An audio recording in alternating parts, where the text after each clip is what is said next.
There are strict regulations in the 10 continents prohibiting the Buddha from going from one continent to another, just like the Monkey King draws a circle for Monk Tang with his Monkey King bar. But we don't have the power to enter that circle. Before coming to the mortal world, Sakyamuni used to live in the Lotus continent.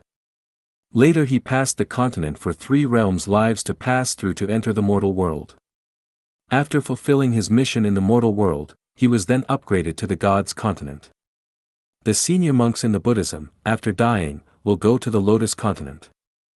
Hereby I will explain the 10 continents from the high level to the low level. The lowest level is the Lotus continent and the highest level is the Supreme Authentic Wisdom continent. Lotus continent. In the eyes of the mortal people, the Lotus continent is an empty world in which there is nothing. In the eyes of the people living in the 1,000-year world, the Lotus continent is a vast sea. In the eyes of the celestial beings living in the 10,000-year world, the Lotus world is a vast world of lotus blossoming on the sea. In the eyes of Buddha, numerous Buddha are sitting on the lotus blossoming. The head of each Buddha is surrounded by a light circle of about 1 meter in diameter, which is called the Buddha light. So the Lotus continent is a world emitting the green Buddha light. Borneo continent. At first view, the Borneo continent is a world of emptiness. Another look, it is a vast plain. Look one more time, it is a world of hills with the same height. On the 4th look, these hills keep changing the forms.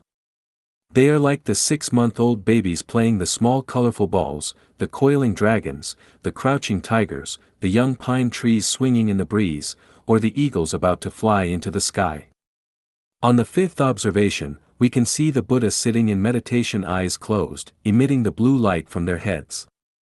It is a world of the blue Buddha light. Kasyapa continent.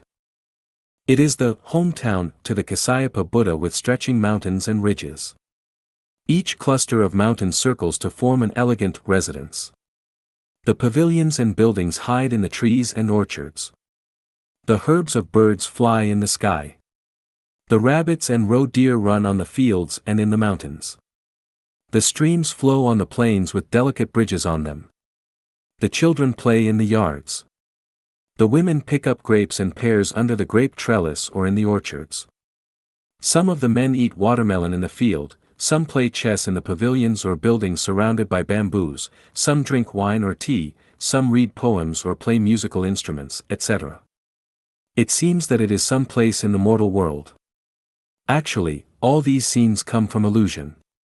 If you keep looking, you will find the flying birds will alight on the trees and become leaves or fruits, the playing kids will become the blossoming flowers, the chasing animals will become the stones with various forms, the bridges on the rivers will suddenly become the trees, the rivers will become the clouds and mists, the smiling women and men who are playing chess, drinking, reading poems, or playing musical instruments will disappear, and the pavilions and buildings will become hills. All of these are the incarnations of Buddha. Ingwu continent. On the first look, Ingwu continent looks like a rolling air mass, which later grows into a round ball with rough surface. The ball keeps expanding and enlarging. The rough surface gradually forms the mountains, rivers, and lakes. You can see all the animals, plants, and nature on the earth and in the 1,000-year world, 10,000-year world. On the clouds, you can see the temples rising with soft celestial music and bell sounds. Accompanied by the celestial music and bell sounds, the plants, animals, humans, celestial beings and birds gradually rise and change into the forms of Buddhist monks and nuns flying to their temples. In these temples, the burning incense produces smoke and Buddhist masters give the Buddhism lectures. After the lectures are over, the Buddhist monks and nuns return to the ground and are transformed back to their original forms. The temples in the air disappear slowly. The land contracts and becomes a round ball, which later becomes a rolling air mass. Amida Buddha continent. Seen from the distance, at the end of the horizon there is a bright spot. The circles of colorful halo expand from the bright spot. As we approach nearer, we can find it is a crystal-like transparent planet bigger than the Earth. Through the halo, we can find a splendid palace in the center of the planet. In the middle of the palace a Buddha who is sitting is Amida Buddha. His body emits the colorful halo like the water ripples, which always runs through the palace, the transparent planet and gets into the vast universe. The halo even reaches the earth where the humans live, protects and cleanses the life of those with Buddha nature. When people say Amida Buddha and repent, the frequency of the Buddha light complies with that of the human mind. These people can get the protection from the Buddha. This is the so-called Buddha shines everywhere.